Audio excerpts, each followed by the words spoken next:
நேற்று இந்த நெல்லை மாவட்டத்தில் இந்த கவின்ற பேர் வந்து ஆணவ படுகொலை செஞ்சு கொல்லப்பட்டிருக்காரு. யாருன்னா அந்த சுஜித்துன்ற அந்த பொண்ணோட தம்பிக்காரன் வந்து ஆணவ படுகொலை கொலை செய்து இன்றைக்கி பரிதாபமாக உயிரிழந்திருக்கார் இந்த கவின் என்பவர். இதுக்கு காரணம் என்னென்னு பார்த்தீங்கன்னா வேறு ஒன்றும் கிடையாது, ஜாதி தான். இவர் நல்லா படிச்சிருக்காரு, ஐடி ஊழியர். அந்த பொண்ணும் நல்லா படிச்சிருக்காங்க. எல்லாருமே நல்ல வெல் செட்டில் ஃபேமிலி தான். இவங்களுக்கு என்ன தடுக்குதுன்னா ஜஸ்ட் அந்த ஜாதி. அதுக்காக ஒரு கொலையை பண்ணியிருக்கான். அது காரணம் வந்து அவங்க அப்பா அம்மா வந்து காதலுக்கு ஜாதி முக்கியம் அப்படின்னு சொல்லியிருக்காங்க.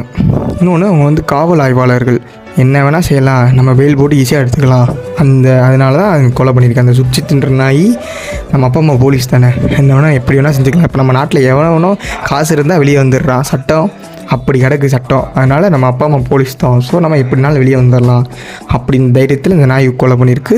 இந்த நாய் ஃபோட்டோ எந்த ஒரு நியூஸ் சேனலுமே வெளியே வரல. அவனுக்கு கண்டிப்பாக தூக்கு தண்டனை வழங்கி ஆகணும். 4 எஃப்ஐஆர் இப்போ அவன் மேலே பதிஞ்சிருக்காங்க. கண்டிப்பாக அவனுக்கு ஏற்ற தண்டனை கிடச்சி ஆகணும். இதை பார்த்துட்டு 4 பேர் திருந்தி ஆகணும். நீ எந்த இடத்துலையுமே இந்த ஆணவ கூட நடக்கக்கூடாது. இப்போ இந்த திருப்பூர் மாவட்டத்தில் ரீசெண்டாக 1 மாதத்துக்கு முன்னாடி இதே மாதிரி தான் கவின்குமார்னு ஒரு ரீசெண்டாக ஒரு நியூஸ் வந்துச்சு. அந்த பொண்ணை கொடுமைப்படுத்தி கொண்டிருக்கான். அவங்க அப்பா அம்மா காசுக்காண்டி சரி நல்ல வெல் செட்டில் ஃபேமிலியும் கொடுத்துருக்காங்க. நல்ல பையனாக பாருங்கள். இந்த பொண்ணு நல்ல காலேஜ் இது பண்ணினாலும் நல்ல பையனாக தான் இருந்திருக்கும். நீங்கள் விசாரிச்சுட்டு கொடுங்க. இந்த மாதிரி ஆணவ கொலைகளை தடுங்க. இதுக்கு எதிராக குரல் கொடுங்க. அவ்வளோதான் நான் சொல்லுவேன்.